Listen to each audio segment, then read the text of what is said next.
প্রিয় শিক্ষার্থী বন্ধুরা, আসসালামু আলাইকুম ওয়া রাহমাতুল্লাহ। এনএসএন একাডেমির পক্ষ থেকে তোমাদেরকে জানাই অভিনন্দন। ডিয়ার স্টুডেন্টস, স্বাগত জানাচ্ছি তোমাদেরকে জীবন ও জীবিকা বইয়ের নতুন আরেকটি অধ্যায়ে, যেটি হচ্ছে যে আগামী স্বপ্ন।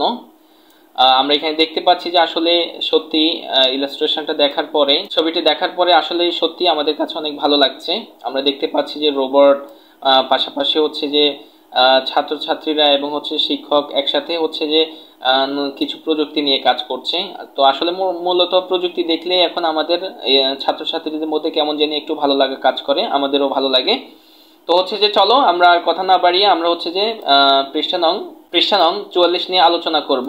তো আমরা দেখি এখানে কি বলা হয়েছে, তবে আমরা আশা করছি যে এই টপিকটাও আসলে তোমাদেরকে অনেক বেশি আনন্দ দেবে। সো ডিয়ার স্টুডেন্টস, এখানে প্রথমত বলা হয়েছে যে তোমরা বিশ্বখ্যাত রাইট ব্রাদার্স নামে পরিচিত উইলবার রাইট ও অরবিট রাইট নামের দুই ভাইয়ের কথা শুনেছ নিশ্চয়ই।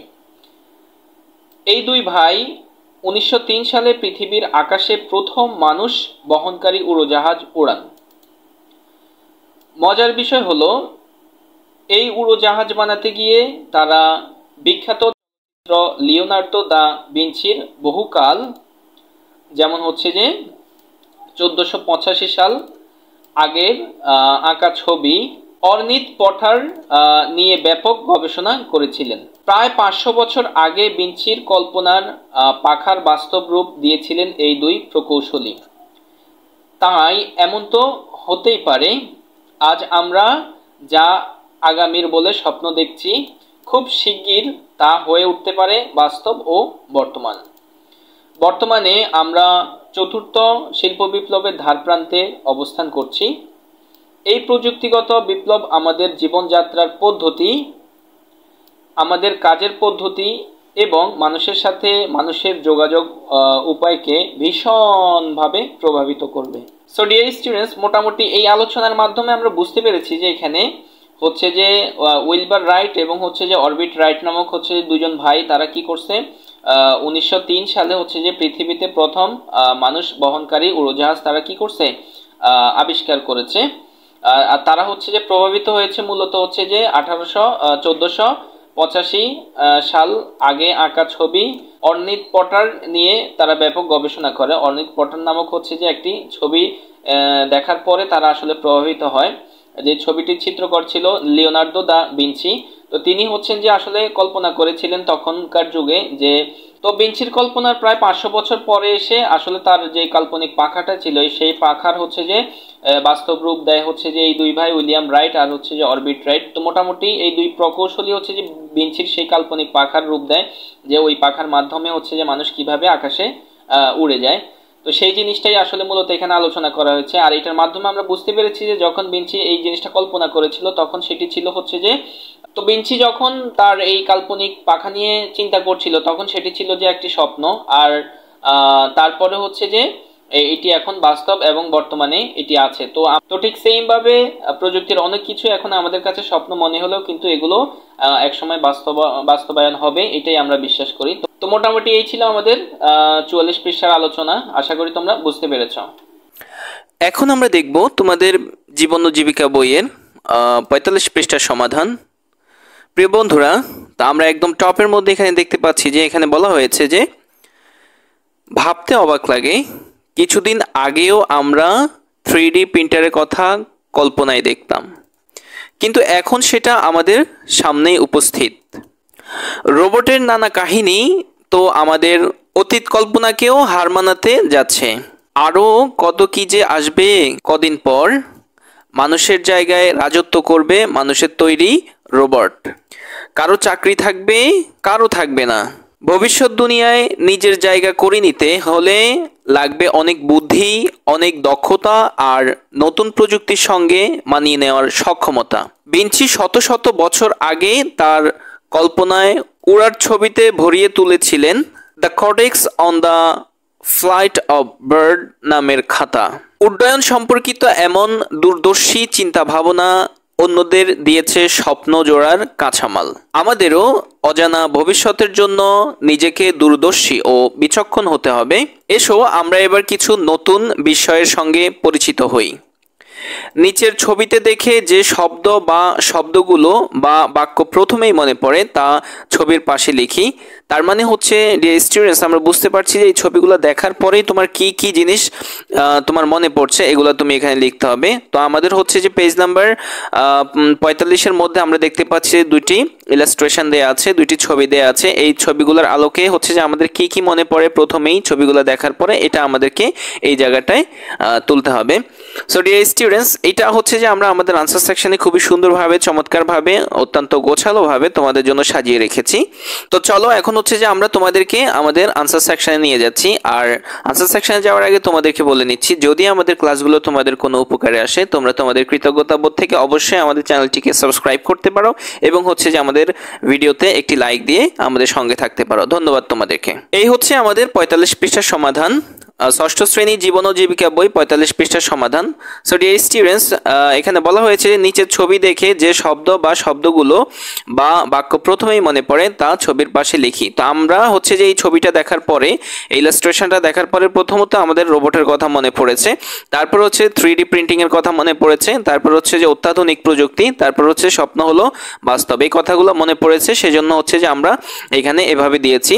তো এটা হচ্ছে যে একটা নমুনা উত্তর, তোমরা চাইলে তোমাদের মতো করেও তোমাদের যা কিছু মনে পড়ে তোমরা এখানে এভাবে সাজিয়ে লিখতে পারো। তো এরপরে দেখি, এরপর হচ্ছে যে দ্বিতীয় ইলাস্ট্রেশন, যেটা দেখার পরে আমাদের প্রথমত মনে হয়েছে যে মানব রোবটের কথা মনে পড়েছে। তারপর হচ্ছে যে আমাদের মনে পড়েছে হচ্ছে যে প্রযুক্তির উৎকর্ষটার কথা, তারপর হচ্ছে যে রোবট স্পিকার, এরপর হচ্ছে যে কৃত্রিম বুদ্ধিমত্তা। এইসব জিনিসগুলো আমাদের মনে পড়েছে, সেজন্য হচ্ছে যে আমরা এটা এখানে লিখে ফেলেছি। আর তোমরা তোমাদের যা কিছু মনে পড়ে সেটা তোমরা তোমাদের মতো করে এখানে লিখতে পারো। তো মোটামুটি এই ছিল আমাদের 45 পৃষ্ঠার সমাধান। আশা করি তোমরা বুঝতে পেরেছো। আর আমাদের সঙ্গে থাকার জন্য তোমাদেরকে অসংখ্য ধন্যবাদ। এখন আমরা দেখব তোমাদের জীবন ও জীবিকা বইয়ের 46 পৃষ্ঠার সমাধান। সো প্রিয় বন্ধুরা, আমরা অলরেডি 45 পৃষ্ঠা করেছি। আর আমরা সেখানে দেখতে পেয়েছি যে এখানে বলা হয়েছে যে নিচের ছবিগুলো দেখে যে শব্দ বা শব্দগুলো বা বাক্য প্রথমেই মনে পড়ে তা ছবির পাশে লিখি। তো আমরা হচ্ছে যে ঠিক সেম ভাবে আমরা আমাদের এই ইলাস্ট্রেশনটা দেখার পরে আমাদের আসলে কি মনে পড়ে সেই জিনিসটা হচ্ছে যে আমাদের এখানে লিখতে হবে। আবার হচ্ছে সেম ভাবে আমাদের হচ্ছে এই ইলাস্ট্রেশনটা দেখার পরেও আমাদের প্রথমতই কি মনে পড়ে সেই জিনিসটা হচ্ছে যে আমাদেরকে এখানে খুবই সুন্দরভাবে লিখতে হবে। এরপরে আরো একটা ইলাস্ট্রেশন আছে, এটাও দেখার পরে আমাদের প্রথমত কি মনে পড়ে সেই জিনিসগুলো আমাদের এখানে লিখতে হবে। তো হচ্ছে যে আমরা তোমাদের এই তিনটে ইলাস্ট্রেশনের হচ্ছে যে নমুনা উত্তর রেডি করে রেখেছি আমাদের আনসার সেকশনে। এখন তোমাদেরকে সেখানে নিয়ে যাব। আর যাওয়ার আগে বলে নিচ্ছি, যদি আমাদের ক্লাসগুলো তোমাদের কোনো উপকারে আসে, প্লিজ সাবস্ক্রাইব করো আমাদের চ্যানেল এবং হচ্ছে যে আমাদের ভিডিওগুলোতে লাইক দিয়ে আমাদের সঙ্গে থাকো। তোমাদেরকে অসংখ্য ধন্যবাদ। এই হচ্ছে আমাদের ষষ্ঠ শ্রেণী জীবন ও জীবিকা বইয়ের 46 পৃষ্ঠার সমাধান। তো প্রথমত এখানে যে ইলাস্ট্রেশনটি আছে এটা দেখার পরেই আমাদের আসলে প্রথমত মনে পড়েছে হচ্ছে যে টাইম ট্রাভেলের কথা, তারপরে হচ্ছে যে আমাদের মনে পড়েছে হচ্ছে ভবিষ্যৎ যাত্রীর কথা, তারপরে হচ্ছে যে সময় নিয়ন্ত্রণের কথা মনে পড়েছে, তারপরে আমাদের মনে পড়েছে হচ্ছে যে বিজ্ঞানের হাত ধরে ভবিষ্যৎ যাত্রার কথা। তো হচ্ছে যে তোমরা তোমাদের মতো করে চাইলেও এই উত্তরগুলো দিতে পারবে। তোমাদের কি কি মনে পড়ে সেটা তোমরা তোমাদের মতো করে এখানে সাজিয়ে লিখতে পারো। আচ্ছা, তারপরে হচ্ছে যে এরপরে আমাদের দ্বিতীয় যে ইলাস্ট্রেশনটি আছে এটা দেখার পরে আমাদের প্রথমত মনে পড়েছে হচ্ছে যে অত্যাধুনিক আকাশযানের কথা, তারপরে আমাদের মনে পড়েছে হচ্ছে যে সুপারসনিক এয়ারপ্লেনের কথা, তারপরে আমাদের মনে পড়েছে হচ্ছে যে বাতাসের গতিতে ভ্রমণ। তারপরে চলে যাচ্ছে হচ্ছে যে আমরা এরপরে ইলাস্ট্রেশনের মধ্যে বলা হয়েছে, আমরা যেটা বুঝতে পেরেছি এটা দেখার পরে আমাদের মনে হয়েছে যে প্রথমত আধুনিক ঢাকা শহরের কথা মনে পড়েছে আমাদের, যে হচ্ছে যে আমাদের আজ থেকে 40 বছর পর বা হচ্ছে যে আজ থেকে 50 বছর পর আমাদের ঢাকা শহরটা কেমন অত্যাধুনিক হবে। তারপরে হচ্ছে যে আমাদের মনে পড়লো প্রযুক্তির ছোঁয়ায় নাগরিক জীবন, যে প্রযুক্তির ছোঁয়ায় কিভাবে নগর জীবনে পরিবর্তন আসে সেই জিনিসটা আমাদের মাথায় আসছে। তারপরে আমাদের মনে পড়েছে হচ্ছে যে অত্যাধুনিক নাগরিক সুবিধা, এই অত্যাধুনিক ঢাকা শহরের মধ্যে আমাদের হচ্ছে যে কোনো যানজট থাকবে না। আমরা দেখতে পাবো যে আমাদের মাথার উপর দিয়ে অত্যাধুনিক কার উড়ে যাচ্ছে, তারপর হচ্ছে বিভিন্ন ড্রোনের সমাহার আমরা দেখতে পাবো। তো মোটামুটি এই ছিল আমাদের পৃষ্ঠা নং 46-এর সমাধান। আশা করি তোমরা বুঝতে পেরেছো। আর আমাদের সঙ্গে থাকার জন্য তোমাদেরকে অসংখ্য ধন্যবাদ। এখন আমরা দেখব তোমাদের জীবন ও জীবিকা বইয়ের 47 পৃষ্ঠার সমাধান। তো আমরা এই 47 পৃষ্ঠার মধ্যে আমরা দেখতে পাচ্ছি যে তিনটি ইলাস্ট্রেশন দেয়া আছে, তিনটি ছবি দেয়া আছে। এই ছবিগুলোর আলোকেই মূলত হচ্ছে যে আমাদেরকে এই খালি জায়গাগুলো হচ্ছে যে ফিল আপ করতে হবে। সো ডিয়ার স্টুডেন্টস, এটার ইনস্ট্রাকশনটা হচ্ছে যে আমাদের পৃষ্ঠা নং 45-এর মধ্যে আসলে দেয়া হয়েছে। সেখানে মূলত বলা হয়েছিল যে এই ছবিগুলো দেখার পরেই আমাদের আসলে প্রথমত কি জিনিস মনে পড়ে, সেই প্রথমত কি শব্দ মনে পড়ে বা হচ্ছে কি শব্দগুলো মনে পড়ে বা কি বাক্যর কথা মনে পড়ে, সেগুলো হচ্ছে যে আমাদেরকে এই জায়গাগুলোতে কি করতে হবে, লিপিবদ্ধ করতে হবে। সো হচ্ছে যে আমরা আমাদের মতো করে একটা নমুনা উত্তর রেডি করেছি, তোমরা চাইলে তোমাদের মতো করেও তোমরা উত্তর রেডি করতে পারো। যেমন হচ্ছে যে এটা দেখার পরে, এই ইলাস্ট্রেশনটা দেখার পর তোমার কি কথা মনে পড়ছে সেটা তুমি এখানে তোমার নিজের ভাষায় লিখে দিতে পারো। তো হচ্ছে যে আমরা এটা তোমাদের জন্য একটা নমুনা উত্তর রেডি করে রেখেছি আমাদের আনসার সেকশনে। এখন আমরা তোমাদেরকে নিয়ে যাব আমাদের আনসার সেকশনে। আর সেখানে যাওয়ার আগে তোমাদেরকে বলে নিচ্ছি, যদি আমাদের ক্লাসগুলো তোমাদের কোনো উপকারে আসে অবশ্যই আমাদের চ্যানেলটিকে সাবস্ক্রাইব করো এবং হচ্ছে যে আমাদের ভিডিওগুলোতে লাইক দিয়ে আমাদের সঙ্গে থাকো। তোমাদেরকে অসংখ্য ধন্যবাদ। তো এই হচ্ছে যে আমাদের 47 পৃষ্ঠার সমাধান, ষষ্ঠ শ্রেণী জীবন ও জীবিকা বই 47 পৃষ্ঠার সমাধান। তো সর্বপ্রথম আমাদের হচ্ছে যে এই ছবিটা দেখার পরে আমাদের মনে পড়েছে হচ্ছে যে স্পেস শিপের কথা। এরপরে হচ্ছে যে আমাদের মনে পড়েছে যে অনেক চমৎকার একটা জিনিসের কথা মনে পড়েছে, সেটি হচ্ছে যে এলিয়ান শিপের কথা। তারপরে হচ্ছে যে আমাদের মনে পড়েছে হচ্ছে যে মহাকাশ ভ্রমণের কথা মনে পড়েছে। এরপরে মনে পড়েছে হচ্ছে যে স্পেস শিপে আমাদের পৃথিবী।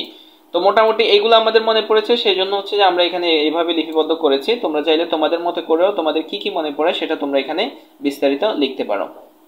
আচ্ছা, এরপরে হচ্ছে যে দ্বিতীয় ইলাস্ট্রেশনের মধ্যে আমাদের যেটি মনে পড়েছে সেটি হচ্ছে যে আমাদের রকেটের কথা মনে পড়েছে, সেই জন্য আমরা রকেট লিখেছি। তারপরে হচ্ছে যে মঙ্গল গ্রহে যাত্রী, আমরা জানি যে আগামী কিছু বছর পরে মঙ্গল গ্রহে হচ্ছে যে যাত্রী আনা নেওয়া করবে, তো সেই জন্য আমাদের সেই কথাটি মনে পড়েছে, সেই জন্য হচ্ছে যে আমরা সেটা লিখেছি। এরপরে হচ্ছে যে আমাদের মনে পড়েছে হচ্ছে যে একদিন আমাদের বাংলাদেশও মঙ্গল গ্রহে হচ্ছে যে তাদের রকেট পাঠাবে, তো সেই জন্য হচ্ছে যে আমরা সেই জিনিসটাও এখানে লিখেছি যে বাংলাদেশ চলেছে মঙ্গল গ্রহে। তো তোমরা চাইলে তোমাদের মতো করে এখানে আরো অ্যাড করে তোমরা লিখতে পারো, কোনো অসুবিধা নেই। আচ্ছা, এরপরে হচ্ছে যে সর্বশেষ যে ইলাস্ট্রেশন, সেটার মধ্যে আমরা দেখার পরে আমাদের মনে পড়েছে হচ্ছে যে সুপারম্যানের কথা, সুপার পাওয়ারের কথা। তারপরে হচ্ছে যে আমাদের মনে পড়েছে হচ্ছে যে ফ্লাইং ম্যানের কথা।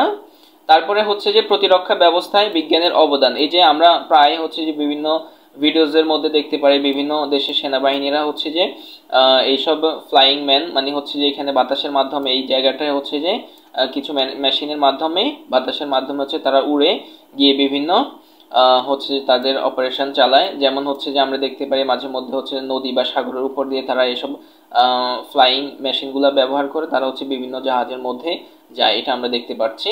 তো মোটামুটি এই ছিল আমাদের 47 পৃষ্ঠার সমাধান। আশা করি তোমরা বুঝতে পেরেছো। আর আমাদের সঙ্গে থাকার জন্য তোমাদেরকে অসংখ্য ধন্যবাদ।